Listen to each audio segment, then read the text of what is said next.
Assalamualaikum warahmatullahi wabarakatuh. Anak-anakku kelas 12 TI. Di sini Bapak akan mengajarkan kalian tentang DOL dengan menggunakan aplikasi Fluid SIM. Bapak, saya mah tidak punya aplikasi Fluid SIM-nya. Saya punya laptop. Coba kalian datang sendiri ke sekolah atau berbarengan ke sekolah, datang ke lab. Ntar Bapak kasih loh.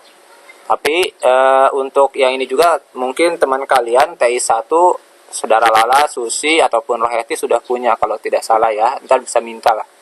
Oke, di sini kita pengenalan dulu. Sebenarnya Fluid SIM ini banyak dipakai di aplikasi kontrol pneumatik.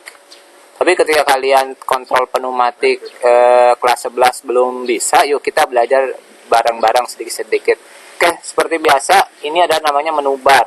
Di sini karena ini berbentuk menu bar, yang ini namanya toolbar.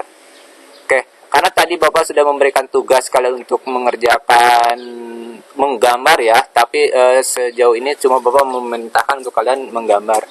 Oke, untuk hal yang awal kita klik new aja ya, new. Nanti kalau new akan tampilan seperti ini.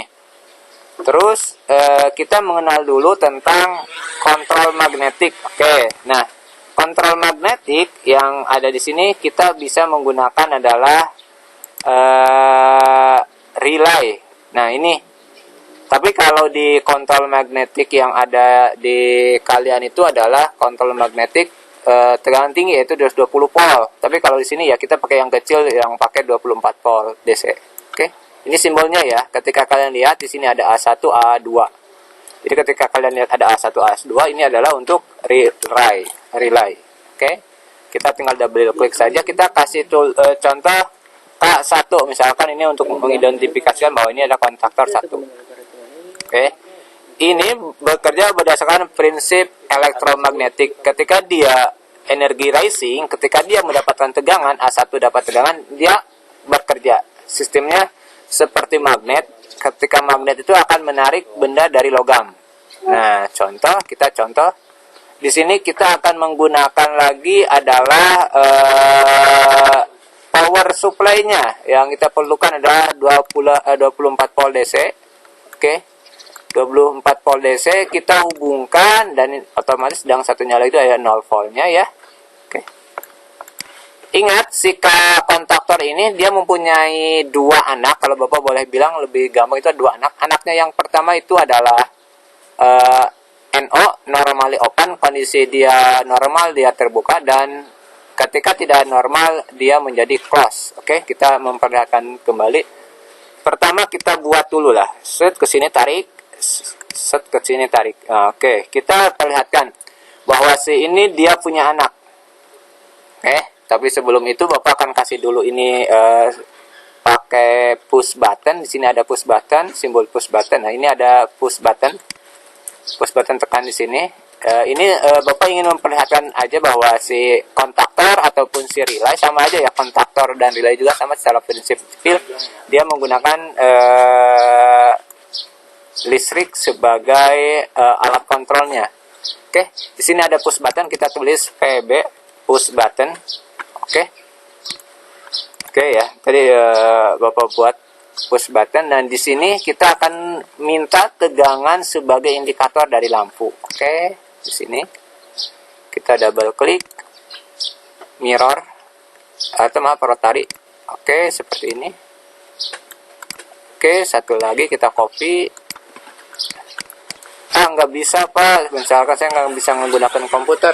Bapak jamin ketika kalian sering menggunakan komputer itu gampang kok. Ini untuk sekarang ketika kita mengerjakan tentang pengontrol motor atau pengontrolan dengan konvensional, itu pure yang kalian harus lakukan adalah mengerti algoritma atau alur pikir, logika. Ketika logika kalian jalan, otomatis ini gampang. Oke, kalau lampu itu harusnya mendapatkan positif negatif baru kita masih bekerja terhadap 24 volt ya. Tapi kalau di kontaktor asli kita menggunakan yang 220 volt. Oke, lanjut. Ini otomatis dia perlu apa? Perlu 0 ya.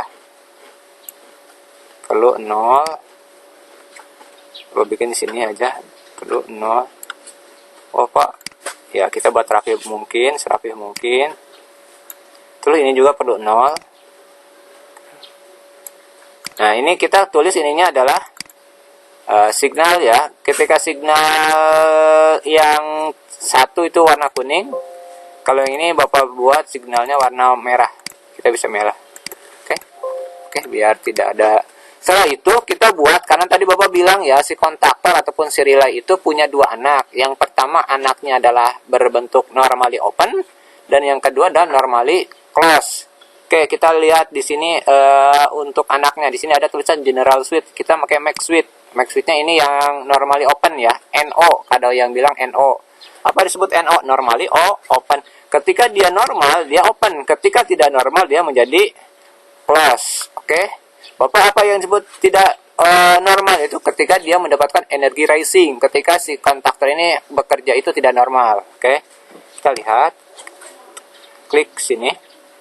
Ingat, si ini belum dikasih nama, si max switch ini apa, si NO ini belum dikasih nama, karena gini yang kita pakai adalah K1 ya, otomatis kita tulis K1. Oke, ke sini kita tap. Setelah itu kita pakai yang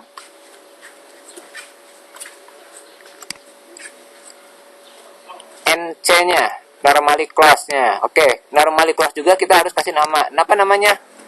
Ya, karena kita pakai data satu ya tulis K1. Oke. Kita tarik lanjut. Set. Nah, ini adalah aplikasi program yang kalian lakukan ketika kalian akan UKK nih. Ini sebagai bentuk kalian akan mengerjakan uji kompetensi keahlian. Ya, mudah-mudahan kita bisa LSP ya. Oke. Setelah itu kita bisa simulasi, klik simulasi. Oke. Nah, dia kan langsung nyala kan? Karena apa? Karena si ini normally close. Dan ini masih normally open. Apa yang menyebabnya ketika dia normally close? Ketika dia normally close, otomatis ketika dia normally close, yang ini langsung nyala. Tapi karena si kontaktor satu belum on.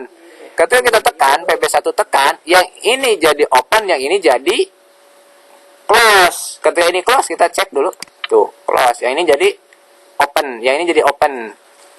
Kita lepas lagi. Kondisi normal. Yang ini close, ini nyala, langsung nyala. Tapi yang ini adalah kondisi open, yang ini tidak nyala ya. Lampu 1, lampu 2 nyala. Ketika lampu 1 tidak nyala, lampu 2 nyala. Ketika si kontaktor 1 belum on. Tapi bagaimana ketika PB1 ditekan? Karena kontaktor 1 akan on ketika si A1 dan A2 dapat positif dan 0. Oke ya, kita cek lagi. Oke. Seperti itu. Mungkin itu saja dari Bapak. Karena Bapak targetannya jangan terlalu lama, kasihan karena kuota kalian juga ya. Ditutup. Wassalamualaikum warahmatullahi wabarakatuh.